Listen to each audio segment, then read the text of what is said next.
video I'm going to design the adjustment knob for the cam stove burner. So we'll create a new document and we'll call it heat adjustment knob or adjustment knob. So it's important to name your parts what it is, so because when you go to assembly, you know this is going to be that part and that part, and it makes the assembly easier. So remember, I just went in this part with the arrow there, and I went to my account and I took my preferences and I made my units millimeters. So every time I open a new document or start on a new document, I know it will be in millimeters.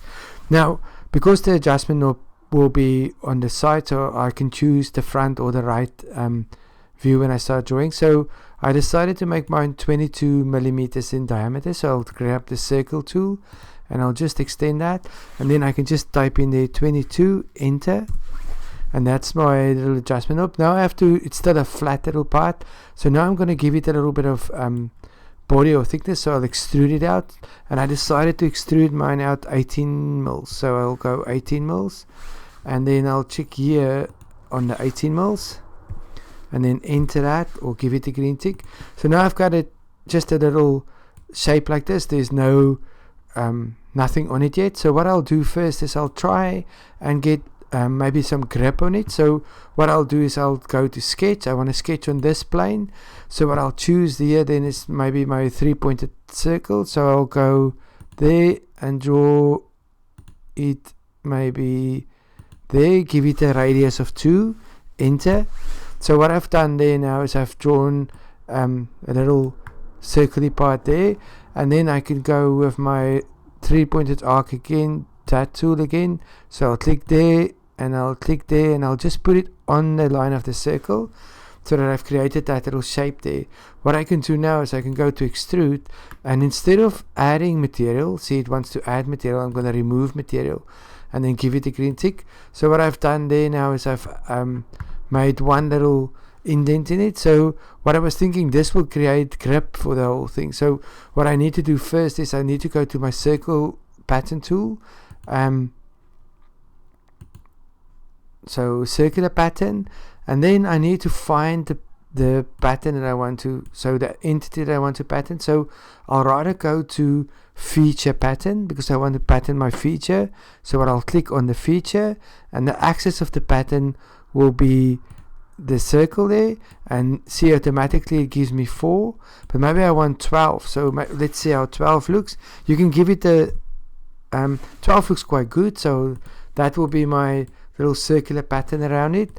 So I'll just go through the whole process again. So what I did is I went through the circle pattern tool, circular pattern, then here I went, instead of part pattern, it's important to change it to feature pattern.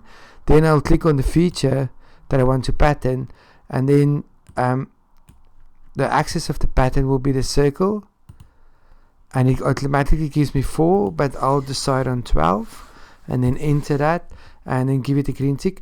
Now closer investigation, it might be uncomfortable, little sharp edges there. So what you can do with that is go to the fillet tool and then fillet it, like say but maybe 1 millimeter even, and then click on there and then just have a look here. That looks good.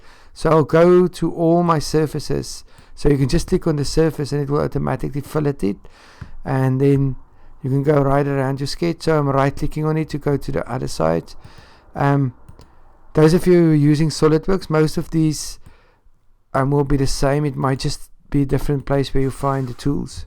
I'll go right around and fillet all the sides of my part. So I'll go, this one has to be filleted still, this one and that one, and then my last one there, and I'll just click on that line as well and then create. So what I've done now is I've filleted it all. Now what I need to do is at the back of it I probably need to create a hole, so I'll create a hole there. So I'm going to go to sketch tool, click on the surface that I want to sketch on, grab a circle tool there, and let's make this say around 6 mils and enter that. Now I have to cut a little hole through there to create the part that it will slide into the mechanism. So what I'll do is I'll go to extrude and instead of adding, I'm removing, and I don't want to cut right through, so let's go and cut only about 10 mils into it, and then enter that, and then give it a green tick. So what I've done now is I've cut 10 mils into it, and there's where my mechanism can go in. What I would do as well is maybe just adding, if you click on the inside surface there, if we go to sketch and click on the inside surface, just sketch a tiny little rectangle there, and I'll have a little rectangle there, or you can make a circle part, and that's something that I want to extrude out.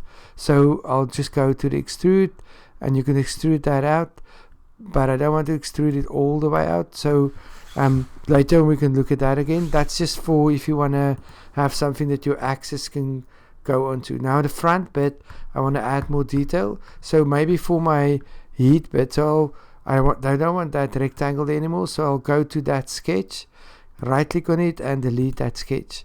So in the front here, I want to sketch. I'll click on the sketch. I want to sketch on this plane. So what I'll use is this tool.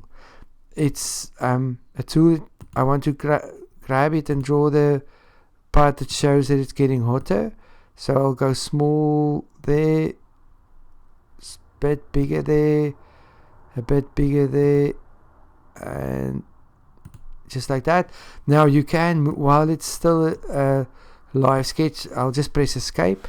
You can move these parts around. See, I can change it to make it look better, or if I want to maybe make that a bit, like maybe a little bit bigger there, a tiny bit bigger there. So it's an active sketch. You can adjust it until you like it. If I like that, I'll extrude that, but only for, let's say, 1 mil.